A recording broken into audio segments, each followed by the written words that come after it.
ఇంట్లో ఉన్న బంగారాన్ని విడిపించి ఆ రోజు ఆన్లైన్ రేటుకే మేము కొంటాం. Sharma gold company. నమస్తే, వెల్కమ్ టు సుమన్ టీవీ. నేను గిరిజ. ఇవాళ మనతో పాటు ఉన్న అతిథి వచ్చేసి 2 తెలుగు రాష్ట్రాలకి బాగా సుపరిచితులు. ఎవరు తెలీదు అనే మాట లేదు, బాగా సుపరిచితులు అంటేనే అర్థమవుతుంది. అంతేకాకుండా జ్యోతిష్య పరంగా ఎంతోమందికి మంచి ఉన్నత స్థానానికి వెళ్ళే మార్గాన్ని చూపారనొచ్చు. అలాగే మనకు నిత్య జీవితంలో జ్యోతిష్య పరంగా ఎదురయ్యే సమస్యలకి కూడా ఎంతోమందికి ఎన్నో రకాల రెమెడీస్ కూడా చెప్పారు. మరి తను ఎవరో కాదు, ప్రముఖ జ్యోతిష్య పండితులు, శ్రీచక్ర పీఠ వ్యవస్థాపకులు బ్రహ్మశ్రీ డాక్టర్ ప్రదీప్ జోషి గారు ఉన్నారు. వారితో మాట్లాడదాం. గురువు గారు నమస్కారం. శ్రీమాత్రే నమః. గురువు గారు, ఈ ఆశ్లేష నక్షత్రంలో పుట్టిన వాళ్ళు ఖచ్చితంగా ఆశ్లేష బలి చేయాలి అని అంటూ ఉంటారు. మరి అది ఎంతవరకు కరెక్ట్? అంటే ఆ నక్షత్రంలో పుట్టిన వాళ్ళు ఆ బలి చేయకపోతే అంటే వివిధ రకాల సమస్యలను ఎదుర్కొంటారు, లేకపోతే ఏదో చిక్కుల్లో పడిపోతారని అంటూ ఉంటారు. మరి దానికి సంబంధించి చక్కటి వివరణ తెలియజేస్తారా గురువుగారు? శ్రీ గురుభ్యో నమః. శ్రీమాత్రే నమః. దుర్గే స్మృతా హరసి భీతిమశేషజంతోః స్వస్థై స్మృతామతిమతీవ శుభాం దదాసి దారిద్ర్య దుఃఖ భయహారిణి కాత్వదన్య సర్వోపకారకరణాయ సదార్ద్రచిత్త. శ్రీమాత్రే నమః. జ్యోతిష్ శాస్త్రము ఒక మహాద్భుతమైనటువంటి, సింపుల్గా అర్థం అవ్వాలంటే ఒక సముద్రం లాంటిది. ఇప్పుడు సముద్రం మీద మనము నావ వేసుకొని వెళితే మనకు సముద్రం దారిస్తుంది. దాని గురించి సరిగ్గా తెలియకుండా ఇష్టం వచ్చినట్టు వెళ్తాము అంటే ఆ వచ్చే కెరటాలకు కరెంటుకి మునిగిపోతారు. ఎంత గజ ఈతగాడైనా సముద్రంలో ఈదాలి అని అంటే ఎలా ఈదాలో తెలుసుకొని పోవాలి. అలాగే జ్యోతిష్ శాస్త్రం కూడా అంతే అద్భుతమైంది. ఇప్పుడు మనం సముద్రముని ఎలా అర్థం చేసుకోవాలి, సముద్రంలో రత్నాలు ఉంటాయి, మణులు ఉంటాయి, అన్నీ దొరుకుతాయి. కానీ ఆ ప్రయాణం ఎలా చేయాలి, అవి ఎలా సాధించాలి అనే దానికి ఒక పరిపక్వత అనేది కావాలి. అట్లాగే జ్యోతిష్ శాస్త్రంలో కూడా చాలా అద్భుతమైన విషయాలు ఉంటాయి. అవి సరిగ్గా అర్థం చేసుకోకుండా మిడిమిడి జ్ఞానంతో కనుక జ్యోతిష్ శాస్త్రాన్ని అర్థం చేసుకోవడానికి ప్రయత్నం చేస్తే సముద్రంలో ఎట్లాగైతే మునిగిపోతారో సముద్రాన్ని అర్థం చేసుకోకుండా, అట్లాగే జ్యోతిష్ శాస్త్రాన్ని పూర్తిగా కూలంకషంగా అర్థం చేసుకోకుండా జ్యోతిష్ శాస్త్రములో మనం అడుగు పెడితే కూడా అలాగే మునిగిపోతాం. కాబట్టి జ్యోతిష్ శాస్త్రములో చాలా అద్భుతమైన విషయాలు ఉన్నాయి. సిద్ధాంత, సంహిత, హోర, స్కందత్రయాత్మకం శాస్త్రమేతత్ షడంగవత్ అని అంటారు. అంటే 3 స్కందములు ఉంటాయి, షడంగములు ఉంటాయి. ఆ షడంగములతో కూడుకున్న దాంట్లో అద్భుతమైనటువంటిది హోరాశాస్త్రం, ఆ తర్వాత సంహితాశాస్త్రం.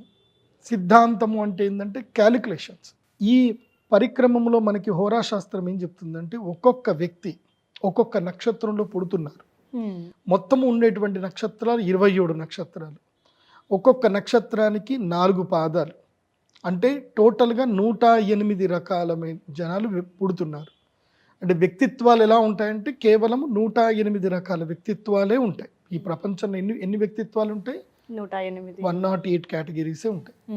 సో దాంట్లో సబ్ కేటగిరీస్ మీరు ఎన్ని వేసుకుంటుంటే ఇప్పుడు 108 ఇంటూ 3 మనం వేసుకుంటూ వెళితే ఇంకా అన్లిమిటెడ్గా క్యాలిక్యులేషన్ వెళుతూనే ఉంటాయి అన్నమాట. సో ఈ 108 సంఖ్య, అందుకే మన జ్యోతిష్ శాస్త్రంలో కానీ మన యొక్క అర్చనలో కానీ పూజలో కానీ భగవంతుడికి ఎప్పుడైనా సరే మనం అర్చన చేసిన 108 సంఖ్యతోటి చేస్తూ ఉంటాం. ఈ నక్షత్రాలలో 27 నక్షత్రాలు ప్రత్యేకమైనవే. అందులో ఈ నక్షత్రమే గొప్పది, ఈ నక్షత్రం తక్కువ అని చెప్పడానికి లేదు. ఎందుకోసం అంటే ఏ నక్షత్రంలో పుట్టిన వాళ్ళు ఆయా నక్షత్రానికి సంబంధించిన శక్తితోటి వాళ్ళు జీవితంలో రాణిస్తారు. చాలా మంది సరి అయిన గురువు లేక, సరి అయిన జ్యోతిష్ శాస్త్రం పండితుడి యొక్క అవగాహన లేక, అంటే అవగాహన లేని జ్యోతిష్ శాస్త్ర పండితుడి దగ్గరికి వెళ్ళి ఎక్కడో కొలాప్స్ అయిపోతారు. కానీ నాకు తెలిసి ప్రతి నక్షత్రంలో పుట్టినటువంటి వాడు అదృష్టవంతుడే. ఎందుకోసమంటే ఈ ప్రకృతి ఎంత గొప్పది అని అంటే అవసరాన్ని బట్టి మనకి ఒక్కొక్క దగ్గర మనకి ఒక్కొక్కటి ఉపయోగపడుతుంది.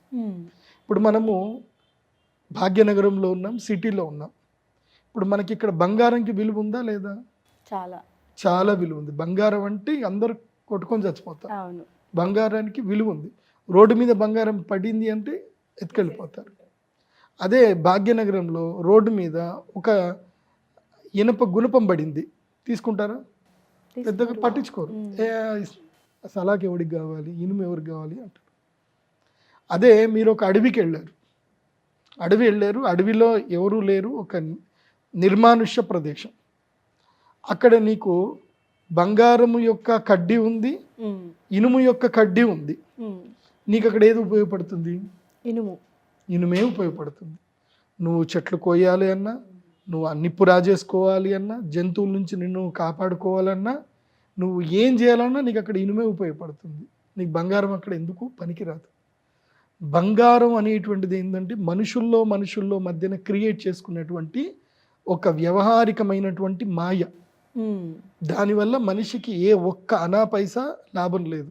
అంటే ఈ యొక్క కమ్యూనికేషన్ సిస్టమ్ తీసేసి, వ్యాపారం అనేది తీసేస్తే అసలు బంగారంతో మనిషికి ఏ యూజు లేదు. అవునా కాదా? నిజమే గురువుగారు. అదే అడవికి వెళ్ళామనుకో, అడవితో మనకు బంగారంతో ఏం పని? మనకి ఏం పని లేదు. మనకి అడవిలో కావాల్సింది ఏంటంటే ఒక బలమైన ఒక ఆయుధం కావాలి.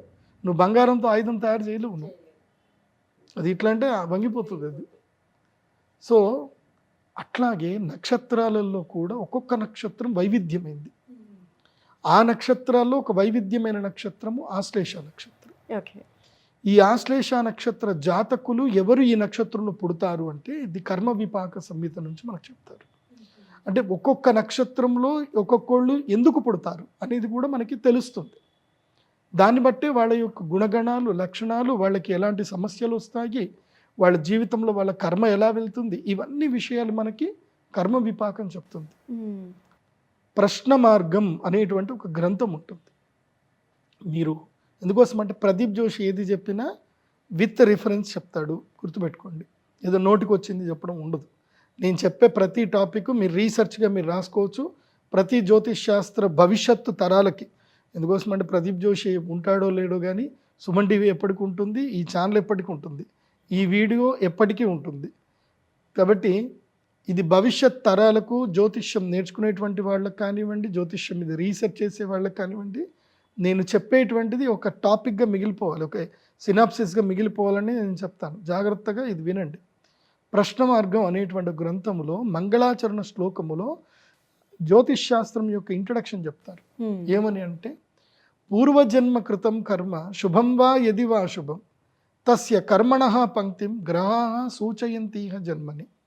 అంటే మనం పూర్వజన్మలో చేసినటువంటి కర్మల యొక్క ఫలితం ప్రకారమే ఈ జన్మలో మనం పుట్టినప్పుడు మన యొక్క గ్రహస్థితి ఉంటుంది. ఆ గ్రహస్థితి పుట్టినప్పుడు ఉన్నటువంటి గ్రహస్థితిని కనుక చూసుకున్నట్లయితే మనం ఎవరో, మన క్యారెక్టర్ ఏంటి, మన ఆలోచన విధానం ఏంటి, మనం ఏ స్ట్రీమ్లో వెళ్తే మనం బాగుపడతాం, మన యొక్క పూర్వజన్మ వాసనలు ఏంటి, మనలో ఆల్రెడీ న్యాచురల్గా ఉన్నటువంటి ఇన్హెరిడిటీ టాలెంట్ ఏంటి, సో దాన్ని మనం ఎలా ఇంప్రూవ్ చేసుకోవాలి, ఇవన్నీ కూడా మనకి జాతకం చెప్తుంది. ఆ జాతకంలోనే ఆశ్లేష నక్షత్రము ఒకటి కీలకమైంది.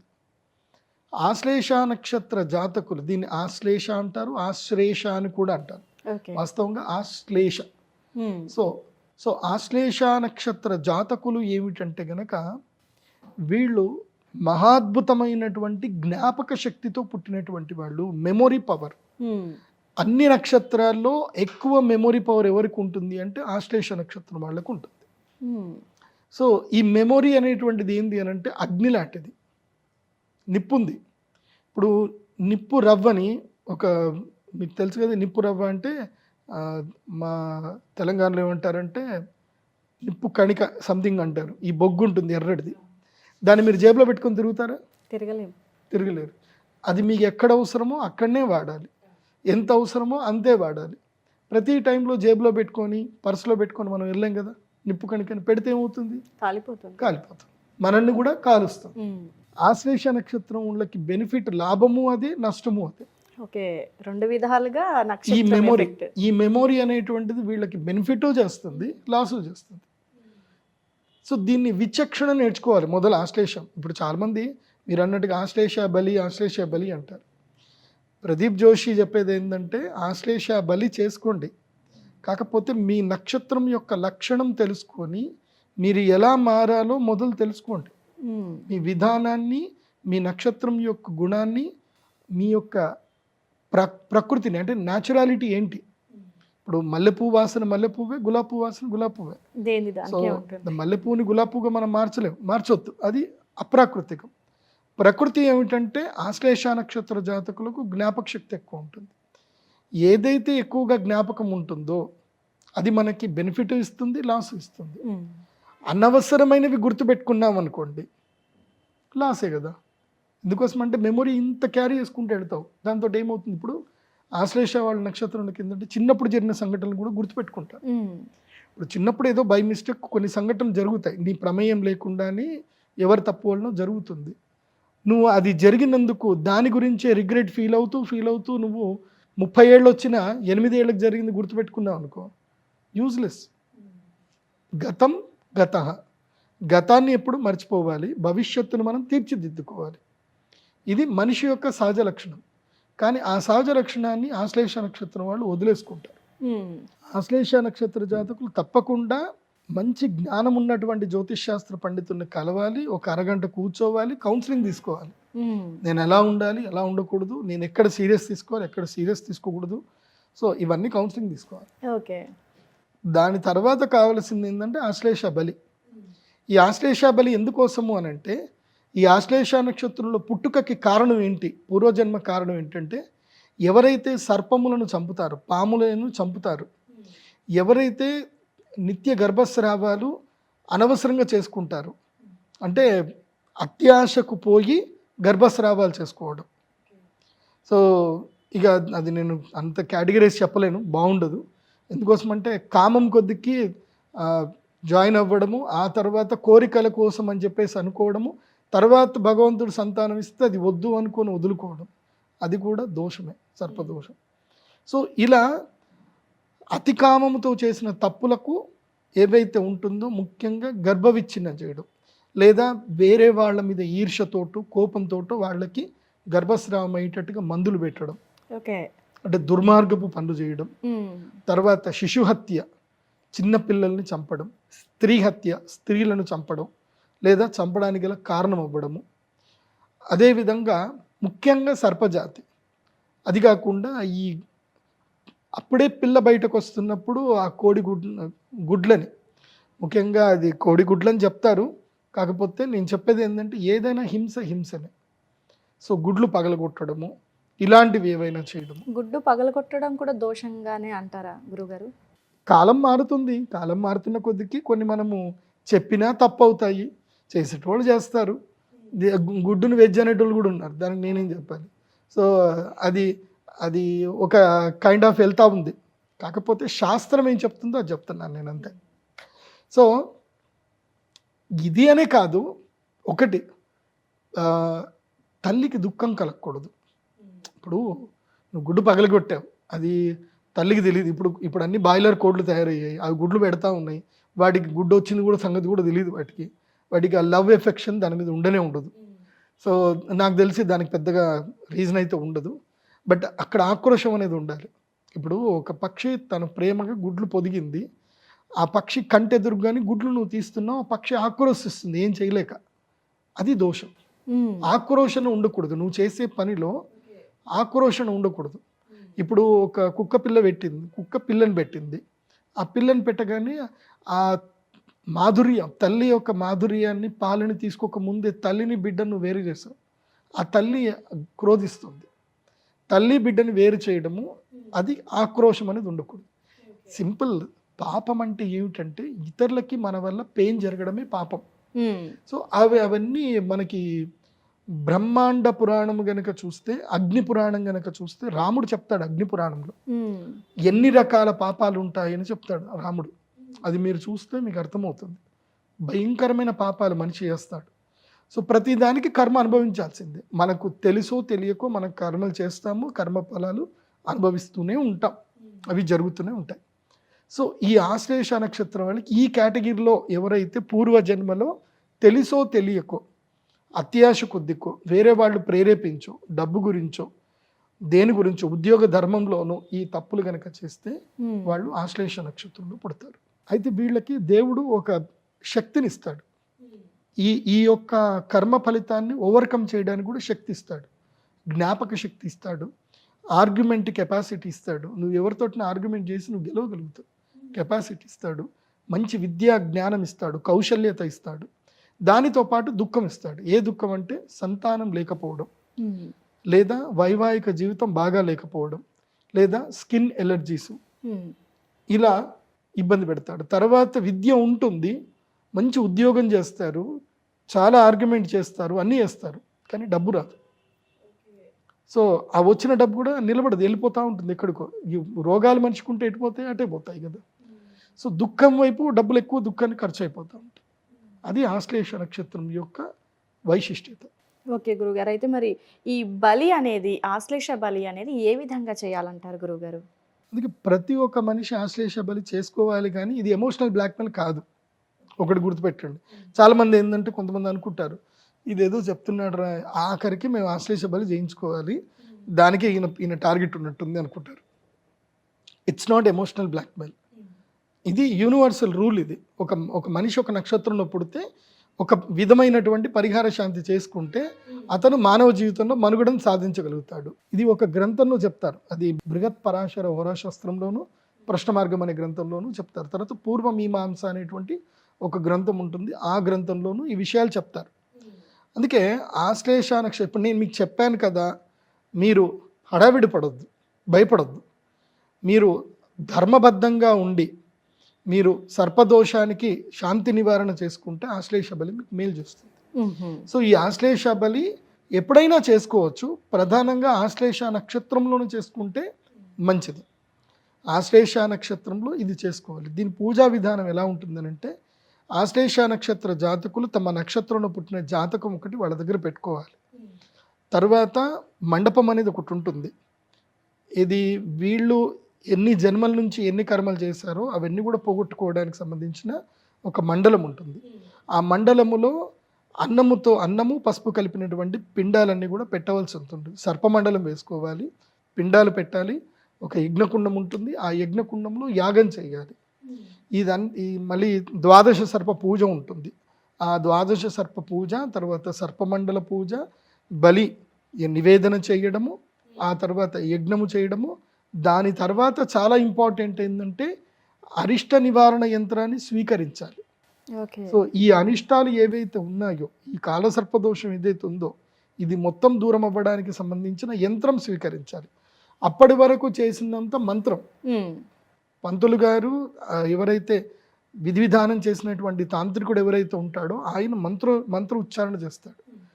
ఆయన ఏం చేస్తాడు అంటే మంత్రమును యంత్రంలో నిక్షిప్తం చేస్తాడు. ఓకే.